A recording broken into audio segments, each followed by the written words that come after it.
In the vast São Bento farm, surrounded by coffee fields and pastures that seemed to have no end, lived Mr. Augusto. He was a tall man, with broad shoulders, a well-trimmed beard, and a gaze as sharp as a sharpened knife. His deep voice made even the bravest men lower their heads. Everyone feared him. The farmhands worked in silence when he passed by on horseback, inspecting every detail. The foreman spoke softly, and the families in the surrounding areas told stories of how he had transformed that once unproductive land into one of the greatest riches in the region, all with iron discipline and few words. But no one knew the man behind that armor. Augusto was a widower. His wife, Mrs. Isabel, had passed away years earlier, leaving a hole so big in his chest that not even the heaviest work could fill it. They had no children. Every night, he returned to the enormous main house, sat alone at the long jacaranda wood table, and stared at the empty chairs. The silence was so heavy that it hurt. He ate without taste, slept little, and woke up before sunrise, as if exhaustion could silence the longing. One hot September morning, the foreman Antonio returned from a trip to the slave market. He stopped the ox cart in front of the main house and got down with two small figures beside him. Boss, I brought two no ones. I bought the mother and her little daughter. The woman seems strong, works well in the kitchen, into garden, and with sewing. The girl is still small, but she can help with the chickens and learn the work little by little. Augusto, who was on the veranda checking the accounts, barely raised his eyes. Put them in the back shed. I don't want crying, I don't want mess, and I don't want to hear loud voices. This is a place of work, not recreation. Rosa got down from the cart with her eyes lowered, carrying a small bundle of clothes. She was a petite woman, with light brown skin, hair tied in a simple bun, and a serene gaze, even while carrying a lot of pain. Beside her, firmly holding her mother's skirt with both little hands, was Aina, only 5 years old. Messy, curly hair blown by the travel wind, big and curious eyes, and a little mouth that seemed never to tire of talking.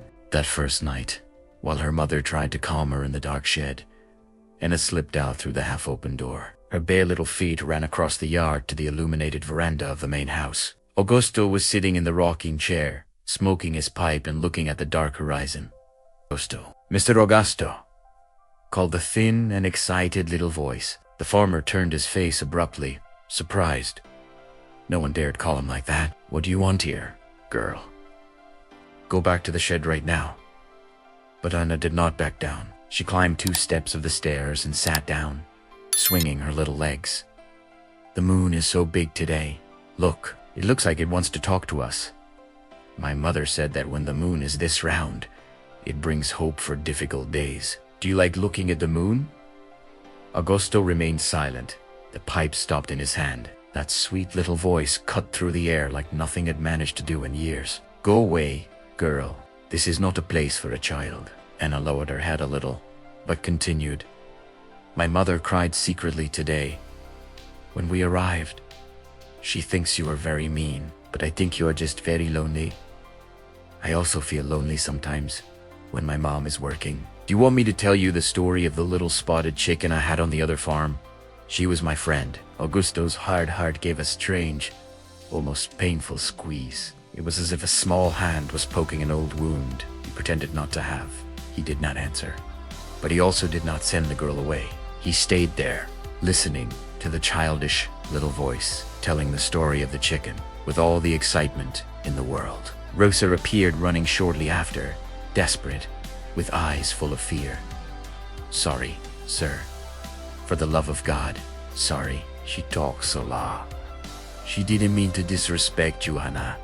Come here now. Augusto just raised his hand in a tired gesture and said in a hoarse voice, take her and teach her discipline. But that night, for the first time in many years, Augusto did not sleep, thinking only about the past and his loneliness. He thought about the little girl's voice and the serene look of her mother. Without realizing it, a small crack had opened in his hardened soul. The following days were of silent adaptation. Rosa proved to be a woman with skillful hands and a generous heart. She cooked with care, seasoning the food with herbs from the garden she herself tended. She organized the pantry, sewed torn clothes for the farmhands, and never complained about the heavy work. Her look was serene, but it carried a deep sadness that she tried to hide behind a shy smile. Anna, in turn, became the light that no one expected on the São Bento farm. She ran after the chickens, screaming with joy, talked to the horses as if they were old friends, and, above all, never stopped talking to Mr. Augusto. The girl seemed to have no fear of the man everyone feared. Every afternoon, after helping her mother, Anna climbed the steps of the veranda with her short little legs. Mr. Augusto, today, I helped my mom plant more beans. When he grow up, it will give us lots of little beans. Do you like beans with crackling? She asked, with her little eyes shining. Augusto, who was used to giving dry orders, grumbled at first. Girl, I have a lot to do. Go play far away. But Anna did not give up. She sat on the last step and continued, Why don't you ever smile? Smiling makes your belly feel lighter, you know? My mother says that those who don't smile keep sadness inside their chest. Do you have sadness stored away? These simple words poked the farmer's hardened heart. Little by little, small cracks appeared in his armor. First, he began to leave a piece of milk candy or a ripe fruit on the edge of the veranda. Then, he allowed Rosa to cook dinner in the main house kitchen, and, without realizing it, he began to anxiously await the moment when mother and daughter appeared. Rosa observed everything in silence. She saw the way Augusto looked at Anna when the girl wasn't watching, a soft look, almost frightened, as if it didn't know how to deal with so much innocence. She herself began to feel a different respect for that man. He was hard, yes, but he was never unfair. He never yelled at her or her daughter. Little by little, Rosa began to speak more. She talked about the garden, about the recipes she knew, about her dream of having a small piece of land to plant flowers. One afternoon of heavy and cold rain, Anna fell ill with a high fever. The girl was burning with heat, trembling, and calling for her mother with a weak voice. Rosa spent the entire night beside the improvised bed, wetting her daughter's forehead with damp cloths and crying quietly so as not to wake her. The fear of losing her only reason for living tightened her chest. Augusto, who never entered the employee's shed, appeared at the door with a lit lamp in his hand. The rain was falling heavily outside. How is she? He asked, his voice hoarse with concern. Rosa lifted her tired face, with tears streaming down. She is all I have, sir. If you lo ser. I don't know what I'll do with my life. Heina is my strength, my joy. For the first time, Augusto entered the simple room. He sat on a small stool beside the bed and stayed there, in silence, watching over the child. When Anna opened her little eyes in the morning, weak but smiling, she saw the farmer by her side. Mr. Augusto, did you come to visit me? Now I know that you really like us. That innocent phrase broke something deep inside him. Augusto felt his eyes filled with tears and turned his face to hide it. At that moment, he decided to change. He ordered a decent and clean room to be built inside the main house for Rosa and Anna.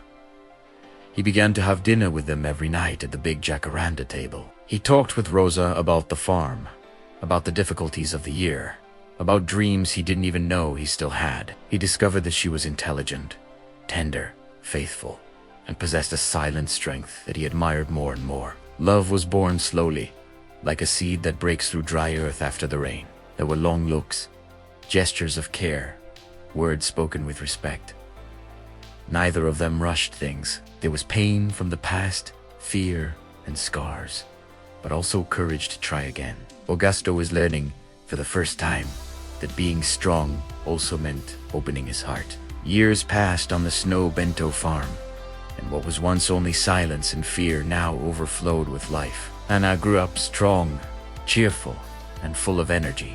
At 12 years old, she already helped in the garden with her mother and rode horses beside Augusto. One day, with her little eyes shining with emotion, she stopped the farmer on the veranda and asked in her usual sweet voice, Mr. Augusto, can I call you father? For real, because for me you have already been my father for a long time. Augusto, one once feared. felt his eyes filled with tears. For the first time in decades, tears ran down his time-marked face. Akenel Doan hugged the girl and answered with a choked voice, "Yes, you can, my daughter, and I am very proud to be your father." Rosa and Augusto got married in a simple and emotional ceremony, held under the big mango tree in the yard. Only the closest employees, some neighbors, and nature around them were witnesses. Rosa wore a light dress sewn by herself, and Augusto could not take his eyes off her. When they exchanged vows, he held the woman's hands firmly and promised, "I will protect and respect you for as long as I live, Rosa. You and Aina brought light to my dark life." The farm changed completely. Fear gave way to true respect and affection. Augusto continued to be firm and hardworking, but now he was fair, generous, and patient. Rosa brought softness, organization, and a silent love that transformed every corner of the house. Together, they built a united family based on fidelity, honest work, and a lot of daily love. There were difficult moments. A severe drought almost destroyed the plantations, and they spent nights awake calculating how to save the cattle. Diseases came and took some animals. There were losses and worries, but in all these trials, they united even more. Augusto held Rosa's hand and said, "We will make it. Together, we are stronger." Rosa replied calmly, "As long as we have each other and Aina, I have courage for everything." Anna became a kind, responsible, and affectionate young woman. She helped her mother in the kitchen, learned from her father how to manage the land, and never lost her joy and talkative way. Many nights, the three of them would sit on the veranda, Augusto smoking his pipe, Rosa sewing, and Anna telling stories of the day. They were simple moments, but full of a happiness that money could never buy. Augusto's hard heart had transformed into the most loving heart in the region. He laughed now, played with the grandchildren who came years later, and treated all the employees as part of the great farm family. Rosa, always faithful and dedicated, looked at her husband with admiration and gratitude. Their love grew quietly, mature, and deep, proven every day in loyalty and mutual affection. At the end of his days, sitting on the aged wooden veranda, with Rosa by his side, holding his wrinkled hand and Anna, with the grandchildren playing around, Augusto looked at the golden horizon of the sunset. With a weak but peaceful voice, he sighed softly. I was a dead living man, alone in this big house, until two simple souls, a woman with a strong heart and a kind and talkative little girl, taught me to live again. Thank you for saving me. Rosa rested her head on his shoulder and replied with tears of happiness, We were also saved by you, Augusto. You gave us a home, dignity, and true love. Sometimes the greatest changes do not come from strength or wealth, but from a small hand and a gentle voice that insists on seeing the good in the other. True love is born from the courage to open up again, even after pain. Fidelity, unity, and affection build homes that no storm can tear down. Never underestimate the power of a talkative child or a strong and silent woman.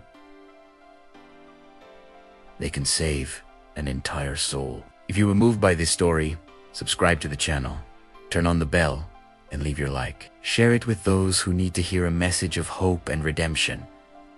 Which chapter touched you the most? Tell me in the comments.